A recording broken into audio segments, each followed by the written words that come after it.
Definitely cooler weather season, fall. I'm seeing a lot of fall. Yeah.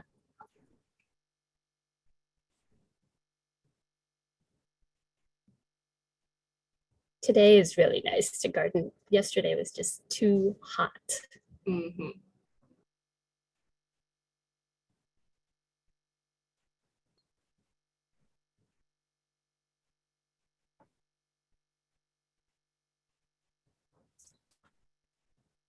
Ooh, someone said their favorite season to garden is late winter because then you can anticipate what is to come. Ah.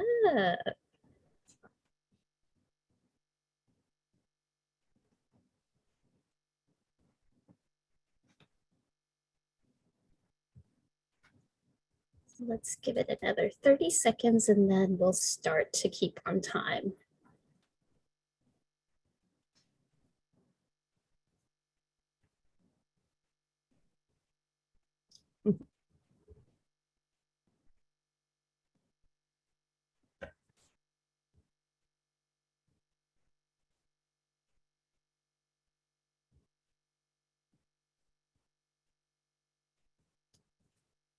Karen, I love all seasons. That is so true. You can garden any season. All right, so let's get started. People will just trickle in, but welcome to day 2 of our Beginner Gardener Intensive. I'm Jinky Nogales. I'm garden coordinator for the Upper Manhattan and Bronx regions. I am joined by my colleagues, Laura, Colleen, Kristen, and Tutu today. So welcome again.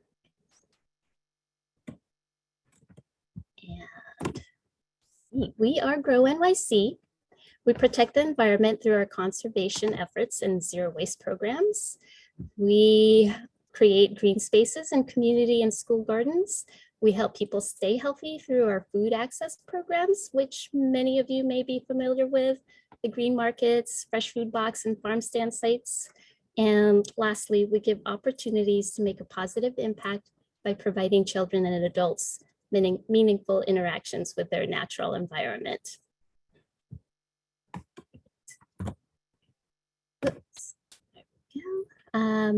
Please submit any questions in the Q&A function. It's a lot easier for us to keep track that way. We want to answer as many questions at the end of the presentation. So add your questions in the Q&A. You can use the chat for general comments. We will be recording those that have missed the workshop, and we will send a follow-up email with resources and the recording tomorrow. And these are our offerings for this year. If you did not make it to yesterday's Envisioning Your Garden workshop, you can find the recording in our grownycdistancelearning.org webpage. Today, we're looking at a year in the life of a garden. And please be sure to tune in for tomorrow's and Friday's workshops as well. Okay. So what does a whole year of a garden look like? Next one. We've got a little video here coming for you. So this is a time-lapse video of our teaching garden on Governor's Island. What you see is the growing of the crops from seedlings to harvest time throughout the seasons, but what you don't see is the planning behind the planting.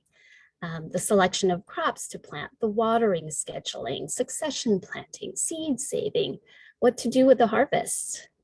Gardening is not always as simple as it seems.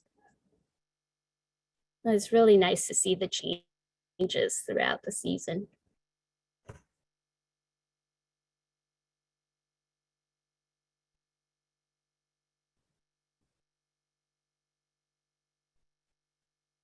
In one of the shots, you can see one of our teaching garden gardeners there and waving at us.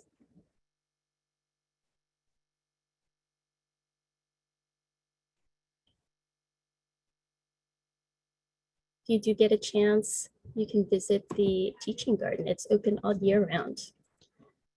Great, so if you were in yesterday's workshop, you got a glimpse of the different types of gardens and you've envisioned what your garden would look like. Whether it's a school garden, a community garden, rooftop garden, food producing, native pollinator, or rain garden, there are certain tasks that are involved in maintaining that garden. There are many behind the scenes tasks that are not always intuitive. So in today's workshop, we'll learn what we should expect to do in the garden. What are the garden tasks during every month? What are some tasks to maintain the garden throughout the year? We'll also highlight some pro tips at the end. So first, let's look at some things to consider in order to keep your garden running all year round. So these are some ideas to consider when planning for your garden for a whole year. The first is the budget. How much money do you have or want to spend on the garden? Have a plan so you don't blow the budget on every whim at the garden center. I don't know about you guys, but when I'm at the garden center, I would always want to buy every plant that I see. It's very, very tempting. So second, when should we start planting? Spring feels like the most logical time to start planting your garden, but to true green thumbs, planting is a year-round endeavor. Next, the types of plants to grow. Think about what you want to grow. Are they cool weather crops like lettuces, spinach, brassicas? Or are they hot weather crops like tomatoes, peppers, and corn? Perennials that come back from year to year on their own? Or annuals where you have to plant every year? The types of plants you choose will guide your budget and when to start planting. Then there are the garden tasks. From planting your garden to choosing your seeds, planting to harvesting, there are many more tasks that are required throughout the year, and we'll look at some of those later. Lastly, maintenance. Maintenance is an ongoing process once your garden is established, especially if you want a garden that evolves throughout the seasons. Slide. So a well-planned garden is much easier to care for. It saves time and is more productive than an unplanned garden. Having having a garden budget helps with the planning and prioritizing the needs of your garden. If you're part of a community or a school garden, form a garden committee. Every month, the committee should review the current budget and allocations for any line items. Confirm the dollar amounts earmarked for the garden, especially if funds have been rolled over from the prior year or if it'll be rolled over to the next. Plan to budget for seeds or seedlings. This will also keep you in check from buying everything you see. For school and community gardens, there are free seeds and plant giveaways in the spring from local botanic gardens or garden groups, so keep an eye out for them. Secondly, tools are necessary to plan on. So plan on acquiring some for your garden. A garden hose, definitely, trowels, shovels, watering cans. Even when you think you have all the necessary tools, have a certain amount earmarked to replace the broken tools. The next two line items are more for bigger garden organizations. So grants, research and apply for garden grants for upcoming projects, like if you want to expand your garden or if you want to add a compost system. Host some events and fundraisers if you're able to get funding from grants. So here are some ideas for you: spring plant sales, school auctions, harvests, workshops, and be sure to invite your community board and council members. They can often use discretionary budgets for garden grants, so be sure to invite them. And tune in on Friday to learn about how to use your garden as a community hub to host these events. Great. What I have here is our sample tool budget. It gives you an idea of what tools you might need and how much they cost. You can find the link in the additional resources at the end of this presentation. And I've also linked it to this slide. So this is helpful if you're also applying for grants. Slide. Okay. So now that you have a budget plan, you want to start thinking about when to plant. Consider New York City's growing season. Most of the outdoor growing in New York City happens during spring, summer, and fall. Be sure to use crop calendars it's also on our website. The crop calendars will help you plan out the season and to choose what to grow. You can start seedlings indoors in early spring, about 3 to 6 weeks before the last frost date. You want to do this to get a head start since the growing season in New York City is shorter than other places where it's warmer. We actually did a workshop on seed starting earlier this year, and you can find a recording of that in our distance learning webpage. Lots of helpful workshops there. You can also plant cold weather crops outside. Lettuces, peas, and radishes will grow very well early spring. And then once the last frost date has arrived and nighttime temps are steady above 50 degrees Fahrenheit, you can direct sow outside or transplant your seedlings that were started indoors, but be sure to harden them off little by little to get them used to the outdoor conditions. In New York City, your last frost date is usually the 3rd week of April or the 1st week of May. And towards the end of spring, your cool weather crops you planted a couple of months ago are ready to be harvested. And as the growing season ramps up in the summer, you'll want to get your heat-loving plants in the soil. So those are your tomatoes, your cucumbers, summer squashes, eggplant, corn. And as you do this, you want to think about succession planting to have a continuous harvest throughout. And then also some tasks will also need your attention, like weeding and watering, regular maintenance. You'll have to do about bi-weekly. If it's too hot, then definitely weekly.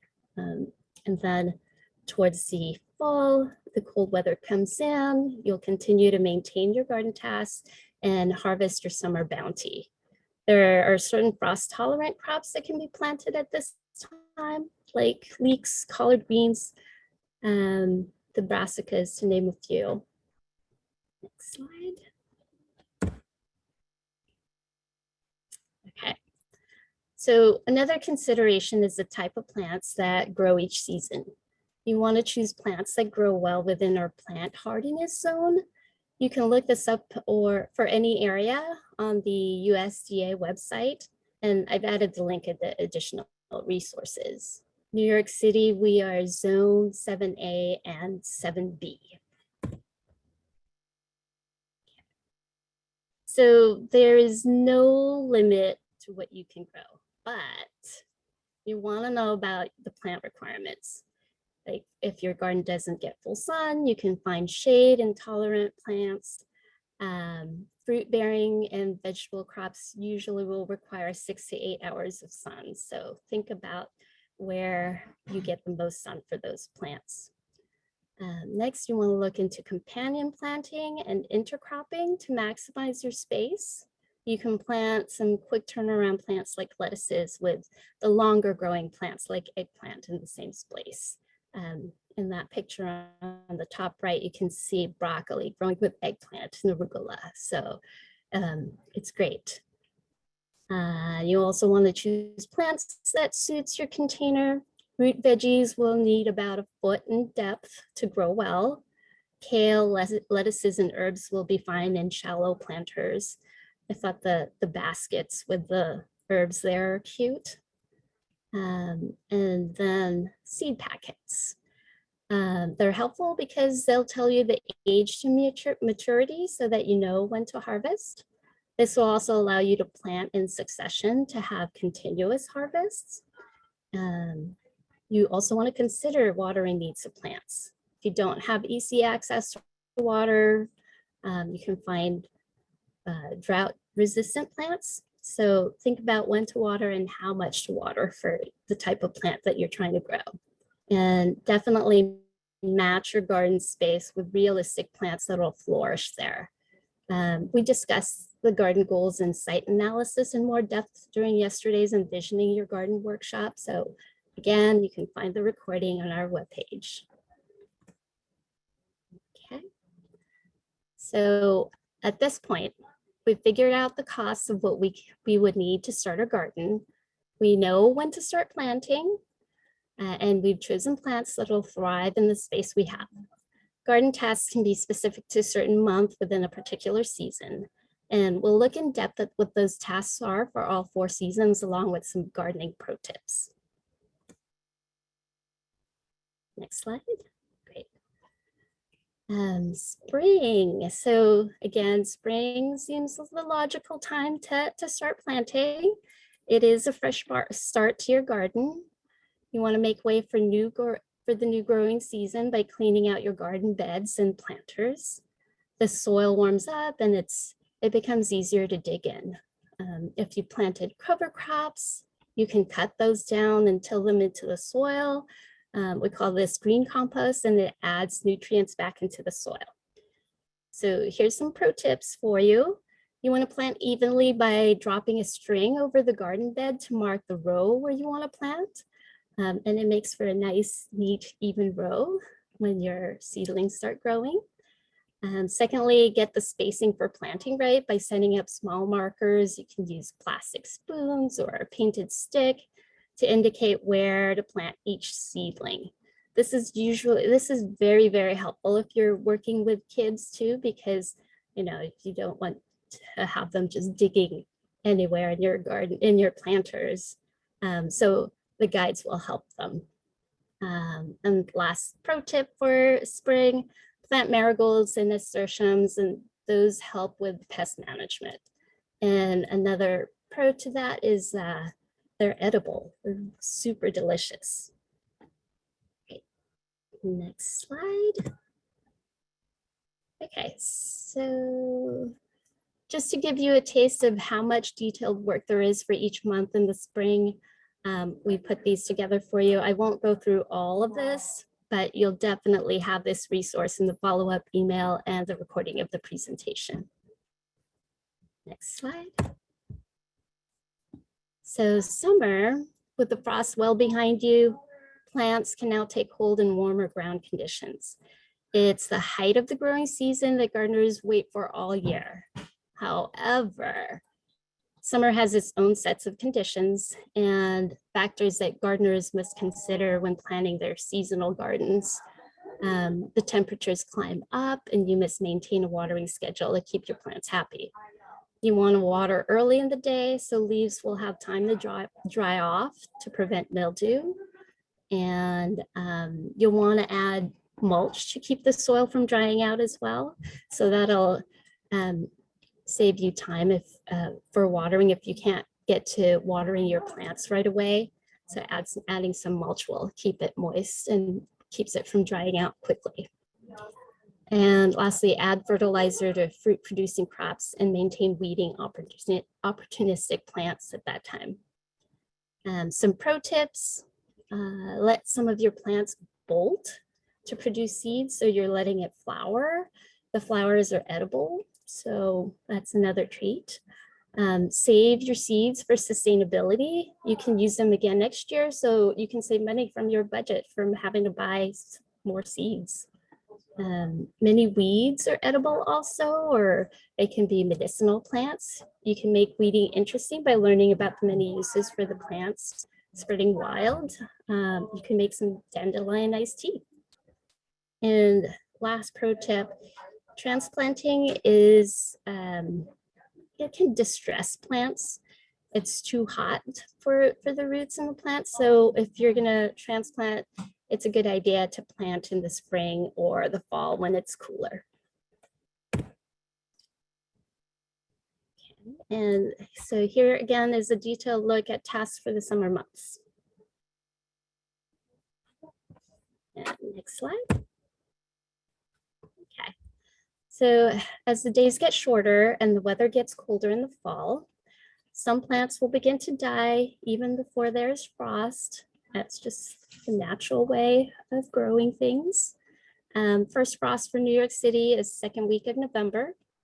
It is the time to put the garden to bed and harvest the last few remaining summer crops. You can also plant cool weather crops again, like broccoli and peas and other frost tolerant crops at that time. Be sure to get those garlic bulbs in the soil to harvest the following spring. And you also want to adjust your watering needs to the colder and shorter days. Okay, here's a pro tip for you. The last harvest means taking everything from the plant And that usually means a big harvest.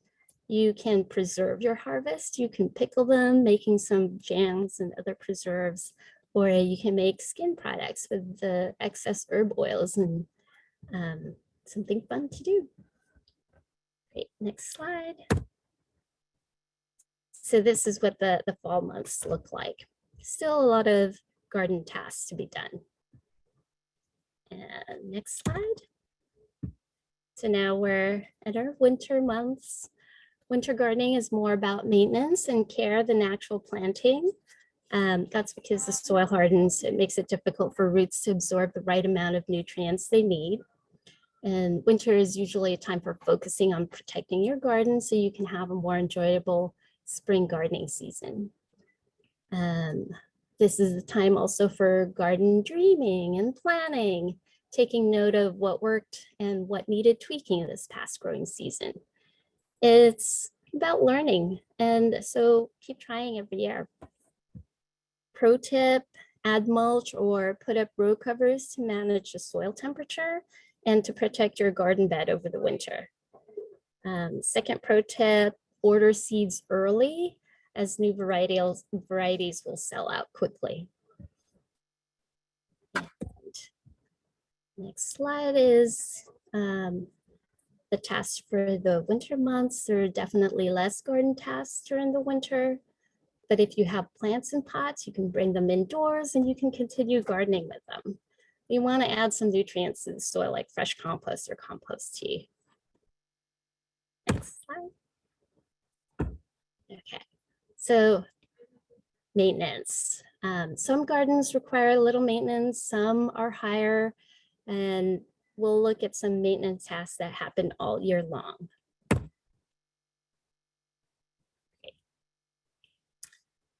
First thing, every time you plant a new item, you'll want to thin out your plants to allow for plenty of growing room and to improve the air circulation around them. Weeding is critical. You want to remove opportunistic plants so they don't compete for the same water, light, and nutrients as your desired plants. Water regularly once your plants are well established. Longer, frequent waterings are most effective since shorter, frequent ones keep the roots shallow. The exact amount of water your garden needs will depend on the type of plantings, the soil, and the weather. So again, learn to know your plants. If you planted edible crops, harvest once they reach maturity so you can enjoy the fruits of your labor. They'll usually bear more fruit, and you don't want to leave your edibles too long as they may become woody and bitter. You want to remove dead and dying leaves or plants to allow for new growth. Pruning also deters pests and infestations, and it promotes new growth. And occasionally check for pests, diseases, and weather damage. You want to also clean and restock all cutting tools after use to prevent the spreading of plant diseases. You can reuse pots, just disinfect them. You can soak them in a solution of 1 part bleach and 9 parts water for about 10 minutes, and then rinse them with cold water, and you can reuse them again. And lastly, keep track of what is happening in your garden. Take lots of pictures and make note of exceptional successes like a bountiful harvest, or even mistakes like overplanting the space for future reference. This will definitely aid in planning for the next year and for any grant applications that you want to apply for. And then in the next slide, you will come across garden challenges, but don't be discouraged. Diseases and pests happen to the best of gardeners and to gardens, and even the most experienced gardeners. It is a part of life, but it's a learning experience. So you want to keep up with the maintenance tasks so you can help prevent these challenges later on in the season. If you're interested in pest and disease management, we have another great workshop about that topic in our distance learning page, so please check it out. And you can usually avoid these common gardening pitfalls by planting during the right weather, Don't overplant the space. You can always start small and go big once you get the hang of gardening. Keep your soil healthy, maintain proper amount of nutrients needed. You can test your soil occasionally. There's some kits that you can buy to test for like potassium, nitrogen, the NPK content of your soil. And you can add compost to keep adding nutrients. Apply proper watering needs. Pay attention to your gardening because your garden does talk to you. You want to notice and correct issues as soon as possible. Lastly, do take time to enjoy your garden, whatever the season, because it is very fun. It's meditative, and just get out there and get your hands in the soil. Okay. Next slide. Great. So before we end, we wanted to give you a peek at one of the things our garden team has been working on. This workshop came about because many school gardeners have reached out to us with the queries about how to run a garden and what to do, from planting with students to day-to-day garden tasks to how do we get funding for our garden. So we've taken all these questions and created a year in the life of a school garden. It guides school gardeners on what to do out in the garden, as well as behind the scenes with garden committee meetings, budgeting, events, and fundraising. Because we are a school gardens program, this guide is geared for school gardeners, but many of the tasks can be tailored to gardening in general. And the garden tasks you saw per month earlier, these are also in the guide. And you'll find this in our resources portal. We've added the link at the additional resources page, which is the next slide. Okay, so again, you'll have the links to these additional resources when you receive the follow-up email, and then you can also find them in our school gardens resource portal on the Grow NYC website. Slide. Okay, so before we get to your questions, the school gardens team would like to acknowledge Eve Brown and Chloe Hirschhorn of the Teaching Garden at Governor's Island for their contribution, especially in the year of the life of the school garden, and for the many beautiful photos that were shared for our use in our workshops. Again, the Teaching Garden is open to the general public on weekends from 12 to 4 all year round. There's a lot of fun scavenger hunts, there's self-guided tours, watering cans for kids if you want to water, even a dig pit. So it's for all ages, so go and visit and explore. Thanks, everyone. So if you have any questions, we are opening it up to questions. Great, thank you so much, Jinky. We do have some questions, so I'm going to start reading them out, and we'll see how many we can get to. So someone here has a question about sandy soil. Do you have any good garden plants, either landscaping, ornamental, or edible plants for sandy soil? They're trying to plant in Berlin, so they're looking into native plants for Berlin, but also just in general plants for sandy soil. And any one of us, Colleen or Kristen or Tutu, if anyone wants to jump in, feel free. That's a great question. I'm trying to think off the top of my head. I can go with what I know. So our farmers, I work with a green market, which is our name for farmers market.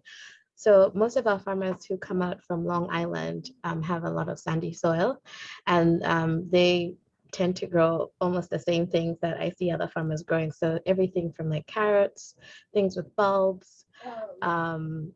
I don't think there's anything they grow that can't be grown anywhere else. I think they just do a really good job of making sure that the soil is healthy and they use compost. Yeah, I can't see why you can't grow kind of the same things that would be growing in other different types of soils. But I think things like root plants, root crops would be really good. Things with bulbs would also be really good. I'll see what other ones I can remember, but those are the ones that I could remember that grow really well. Great, thank you. Grapes too, if you wanted to grow wine. No. Or if you just want a beautiful trellis in your garden, that works too. Awesome. Thank you, Tutu. So we also are having a couple questions about weeds. How can you tell when something is a weed? And is there like a list or a resource of what is a weed in the garden? You usually can't tell if it's a weed in the beginning stages when they're seedlings, but once the true leaves come out, then there are guides for what is a weed. Basically, a weed is any extra growth that are opportunistic, that isn't what you're trying to grow. If you're trying to grow tomato plants and something else pops up next to it, then you'll want to remove that opportunistic plant from your tomato plant. Yeah, and I will say we have actually an edible weeds workshop, which I can send a link to. And part of that workshop was learning that a weed is kind of, you get to decide what is the weed in your garden, because maybe you actually want to use the dandelions and the mugwort. And in that case, it kind of depends on what you're trying to do. So we don't have one resource that says what is a weed or what is not. But for your garden, I know a lot of people, they'll take photos of what are weeds in their garden, and then they'll print it out and put it somewhere where everyone can see, so that you can, all the people in your space will know that's what we're trying to pull out when we notice it. And that's how you can have everyone working towards picking out the same weeds in your garden. All right, someone has a question about, can cold weather plants like broccoli survive in the winter in an outdoor greenhouse without extra added heat? Yes, they can. They are cold hardy. They will do better in a greenhouse than deep in the snow, but it depends on how cold the temperature is outside. But most of the brassicas will. We've grown collards. We've overwintered them, so they'll be fine. Great. They're wondering what plants are more tolerant to relocate if you overplant in a particular space. So that's kind of a hard one. Like if you overplant and there's a lot in there, can you like scoop them out and put them somewhere else? It depends on the plant. I know tarragon has a hard time if you transplant them. They don't like their roots to be disturbed. Root vegetables are another type of crop that you don't want to pull out and transplant. So you can research whatever you're trying to grow, and you can tell, you can research what is best to transplant and what's best to leave alone. Great.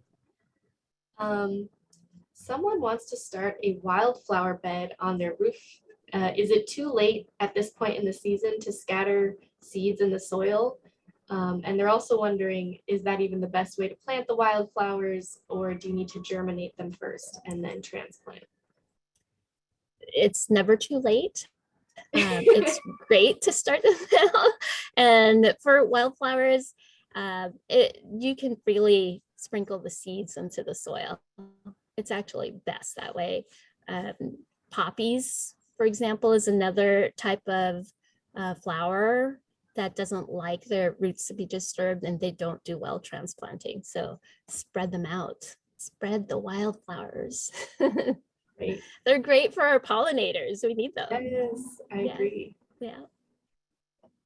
Okay, so this one's kind of a tricky one. Someone is a new member at a community garden, and the garden is full of both weeds and native plants. How can we control them and have a balance while bringing in new plants? This might also be a question for Friday's workshop on building community and in your garden and figuring out communal decision making. Yeah. That's a great question. It's definitely worth something to think about, and how we can do that. I think it also goes back to what we talked about a bit yesterday in day one of figuring out what is your garden's goals because if your goal is to produce a lot of food in your community garden, then yeah, you might have to remove those weeds a bit more than if your goal is just to create a green space. So I think it really depends on the case. Yeah. Definitely, I would recommend container gardening because you can always add, an additional container with a tomato plant in it, and that way you can add in food-producing plants without having to rip up all the other stuff in the garden. Yeah, I agree. And if you have to sacrifice some of those plants, then it must be. It breaks my heart to pull out any plants too, but again, like Laura said, it depends on what your goal is. Yeah, and personally, I would not rip up native plants because we really need more of them. But if it's a weed, go for it. That's just personal opinion. This reminds me of like what came up yesterday too. When we're talking about native plant gardens, and sometimes they look like messy, like people think they look messy, so like I would maybe see, do you need to remove the weeds like they're saying? Is it the look of it overall that's like kind of getting confused in there? Because it may very well also just be fine. They're not going to have that very like manicured look that you see with other types of gardens too. True. All right, our next question is about composting. And I've seen a couple questions about composting in our Q&A. We do have two full workshops, virtual workshops on home composting and community composting. So those are all on grownycdistancelearning.org. You can find it there for more complete information. But this person says, I often feel like I don't have nearly enough dry browns to put in my compost. Does anyone have suggestions on how to manage the imbalance? You can also add paper if you don't have enough leaves, dried leaves, or sawdust. Paper is fine. Newspapers, recycled papers, as long as it's not the glossy coated paper. Yeah. And this is cool. Someone in the chat is also saying that Queen's Botanic Garden will occasionally offer free bales of hay to people who compost. So that could be a good supplement. Actually, I'm going to dispute that, Laura. Oh no! I'm not a big proponent of using straw or hay bales in, especially if you don't know the source of where those came from. I mean, if Queen's Botanic Garden grew it and baled it themselves, maybe you can trust that source. But if you've just sort of gotten it from Home Depot for your holiday decor and then need it for your compost, you can actually either introduce some pathogens you're unaware of or some other weed seeds. And I personally, we have used it at the school garden, unfortunately, that I do volunteer at, and it doesn't break down as nicely as I feel leaves or sawdust or even paper does.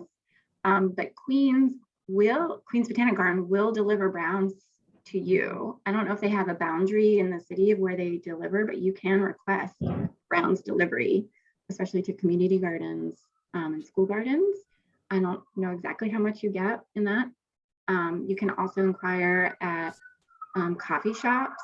I know some people like to use like coffee husks in their composting for browns, and so you can go that route. And that smells amazing. Yeah. And then for also, coffee fans.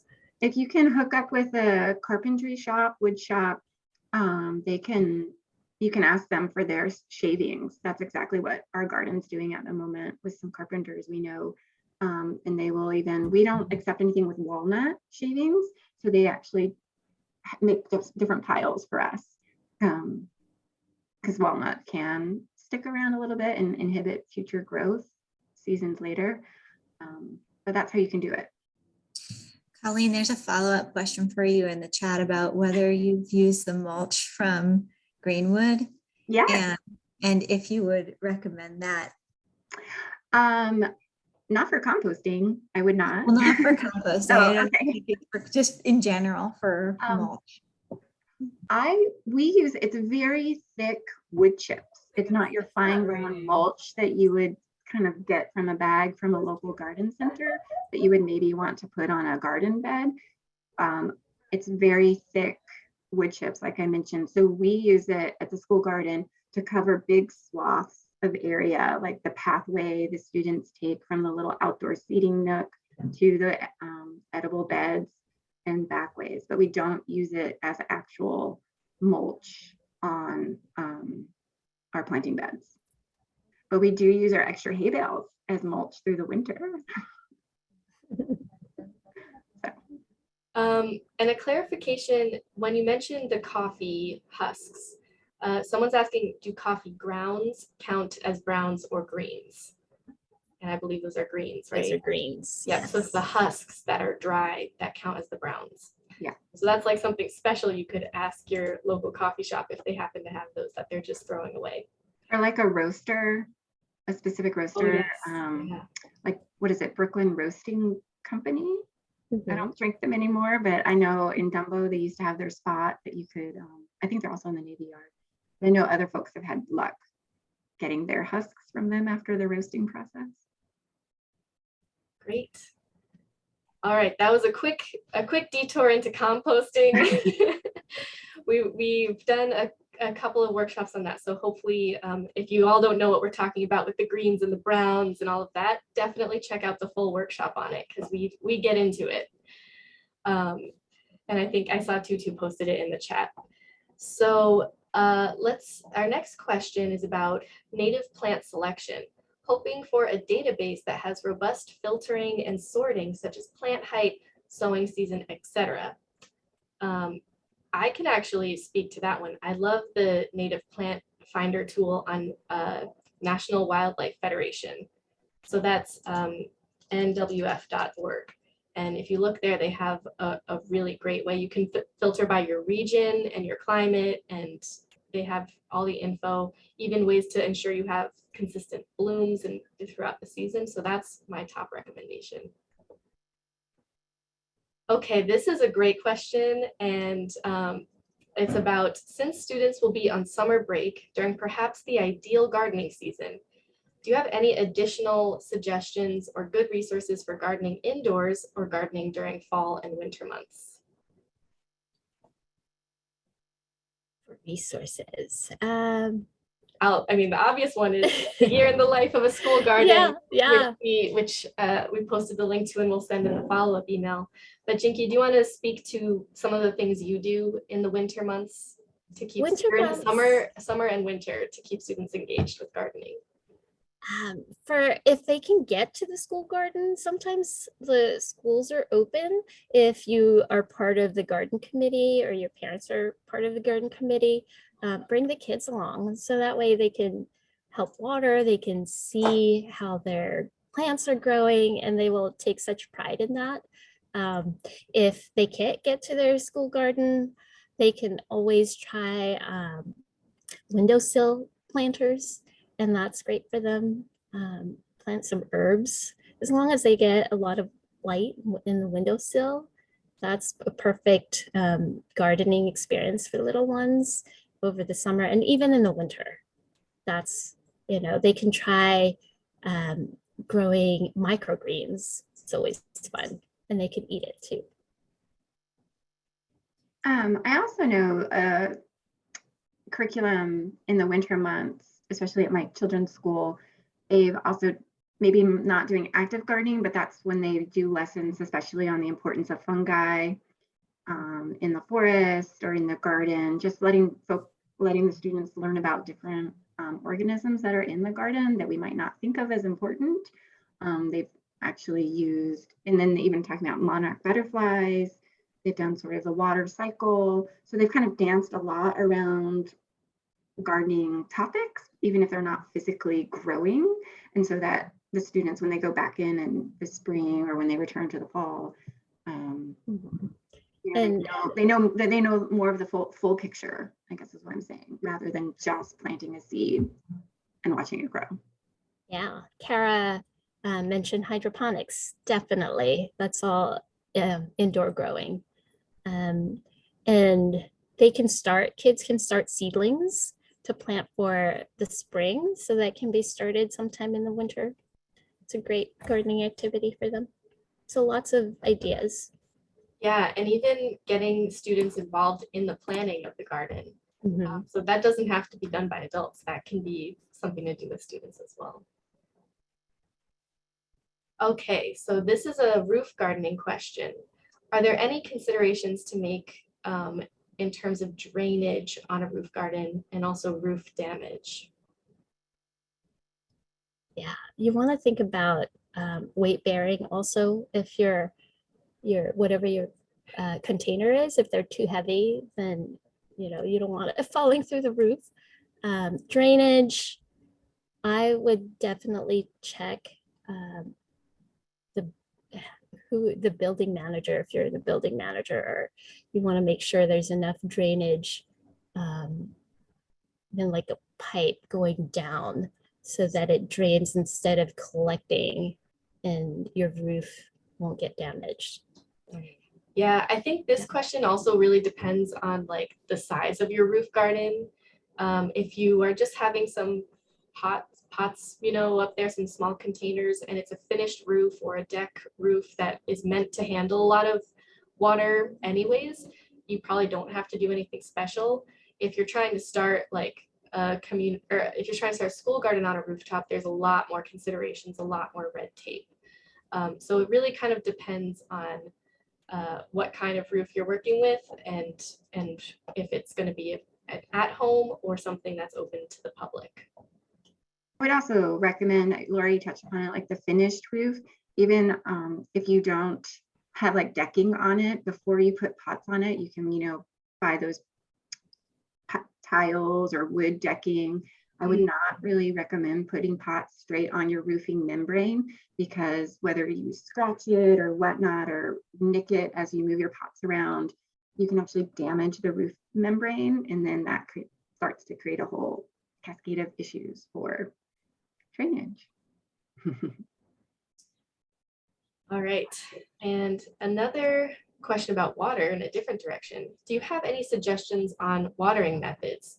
Why use one or the other, such as sprinkler, a soaker hose, drip irrigation?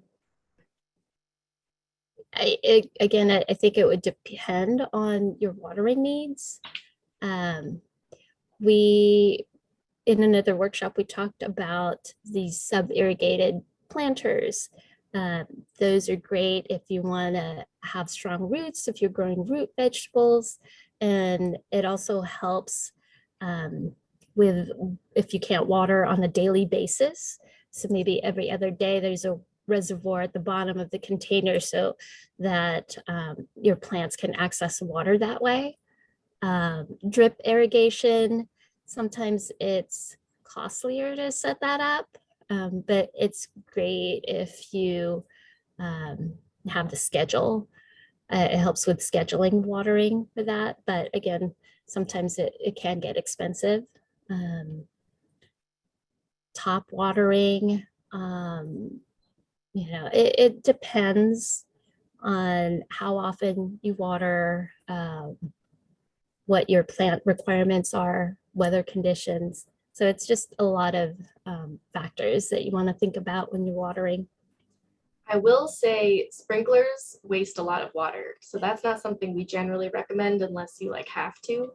And sometimes you do, but since they're just kind of spraying it everywhere and then the water evaporates. So another thing that someone put in the chat and mentioned is rainwater harvesting and rain barrels. So that's another, there's a lot of methods for watering. So yeah, they all have their pros and cons. It kind of depends. One other note about drip irrigation that I've run into issues is sometimes it's not possible if your spigot where you're getting your water doesn't have enough water pressure to actually push the water through the drip irrigation. So those ones, if it's laying flat on the ground, it can work, but if you're going up into beds, you need to make sure you have the right water pressure for the drip irrigation hoses. So yeah, there's a lot of options. Okay, someone has a question. I don't actually know the exact answer to this. Can you bring chickens to your garden? And that's something we might need to refer them to the Green Thumb handbook, because they're all up to date on the laws and regulations around chickens and other livestock in your garden. We do have a few schools that were doing chickens at one point. I don't know if they still are. We can look into that. But yeah, I think it depends if you are a home gardener or if you're in a community garden or a school. So that might be when you want to shoot us an email on. Great. Someone is asking if we can recommend a source for purchasing microgreens. I think they mean microgreen seeds. We don't really give recommendations for where to purchase things from. It's just, whatever garden center you feel the best about, and or source online or something like that. Does anyone have thoughts on planting butterfly weed? That's a fun question. We love it. Yes. Do plant them. Butterfly weed is an awesome pollinator plant and a native plant, and so we love those. Okay, does anyone here have suggestions for maybe your favorite perennial edibles that will do well in zone 7B? So that's going to be like lower Manhattan, Brooklyn, some of Queens. So perennial edibles. And so that, if anyone doesn't know, perennial means it comes back year after year without having to replant it. Asparagus, artichokes, or some perennials that I can think of that'll come back every year. I love in the chat, some people are putting their favorite suggestions too. Sage, herbs, yeah. Herbs, yes. Mhm. Blueberry bush, lavender, that's probably one of my favorites. Raspberries, those are some good suggestions. Blackberries, raspberries, grapes. Yeah, I remember one of the apartments I lived at in Brooklyn had a grapevine that was like decades old that this person's grandfather brought from Italy, and it was just growing in the backyard of their apartment for decades, which is really cool. Hearty Kiwi is another one of my favorites. I love that. It's a vine. It'll grow in our zone. And do you eat kiwis from it? Yeah, they're really small, Tiny. teeny tiny, and they taste like the actual big kiwis. You just chill them, pop them in your mouth. They're great. Look for them in the summer in the farmers markets. They're great. And we have them, I'm like 99% sure they're growing at the teaching garden. Yes. And they don't look like a kiwi from the outside, but then when you cut it open, it's that same like kiwi color with the little seeds. Like it looks a lot like a little mini kiwi. They're kind of adorable. And someone in the chat put figs, which is one of my favorites. Oh, I was just about to say that. Yeah. Yeah, figs. Speaking of fruit, there are 3 fruit trees in my backyard, and none of them are currently bearing any baby fruits. Is this most likely due to the one late frost this year?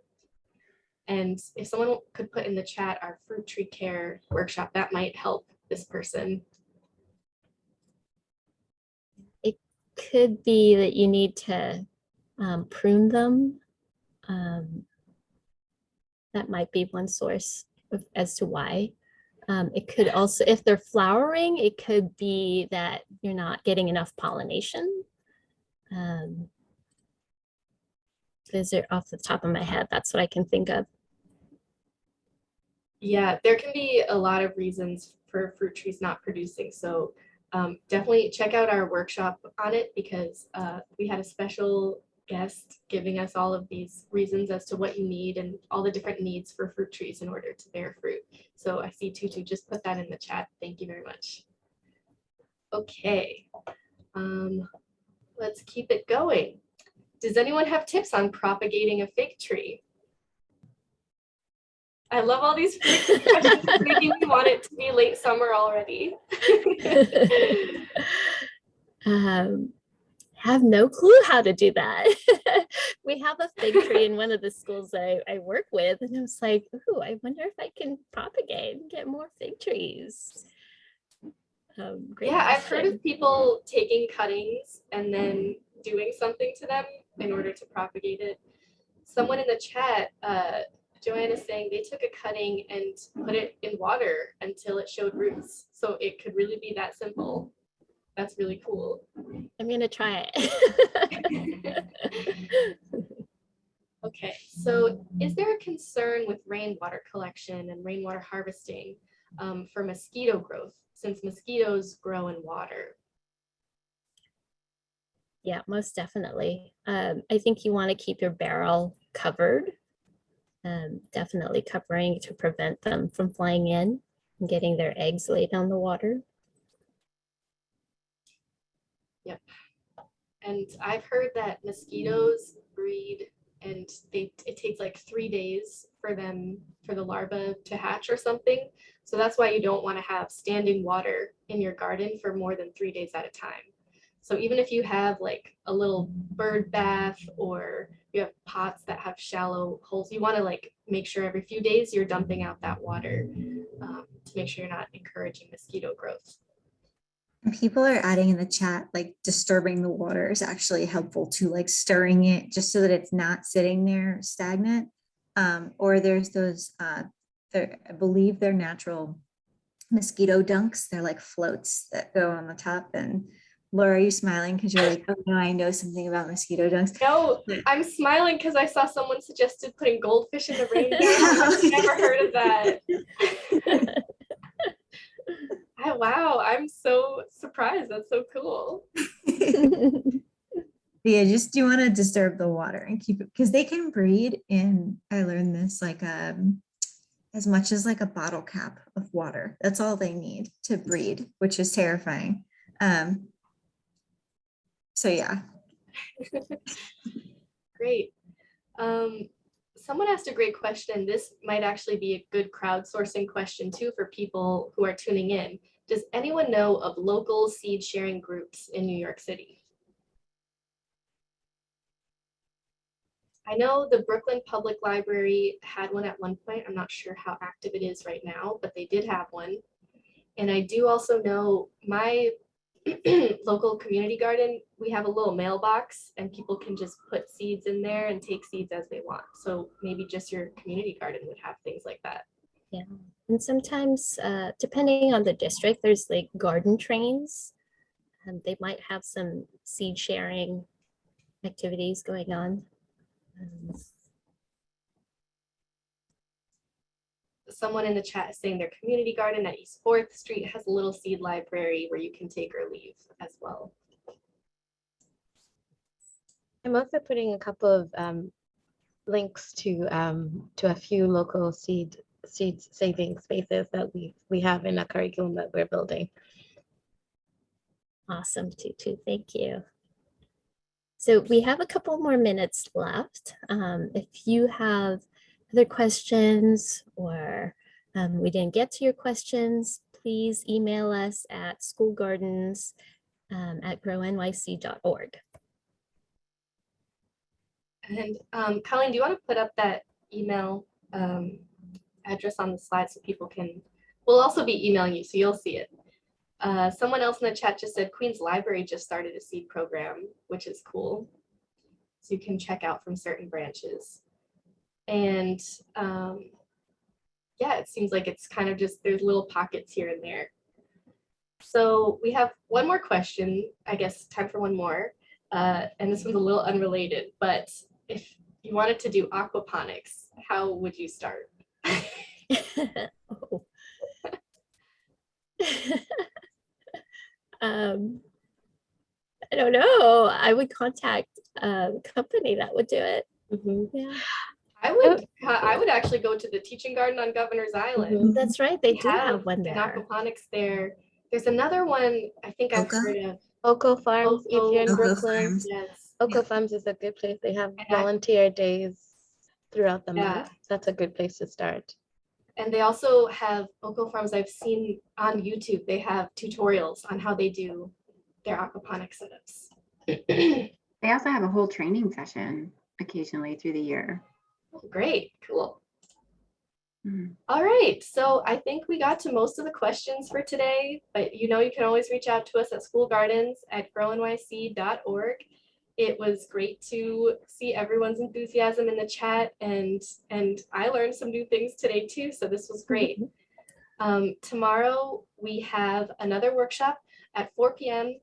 It'll be Healing in the Garden. We have a special guest, a horticultural therapist, who will be walking us through different methods and the why behind horticultural therapy and how you can incorporate that for yourselves, for students, for caregivers. And then on Friday, to finish out our beginner gardener intensive, we have gardens as community hubs, which will be teaching us and learning from the experiences of how to engender community and in your garden spaces. So tune in. We hope to see you tomorrow. We'll send you an email with all of the follow-up resources. And thank you all so much for tuning in. Thanks, everybody. Bye. Thank you. Bye.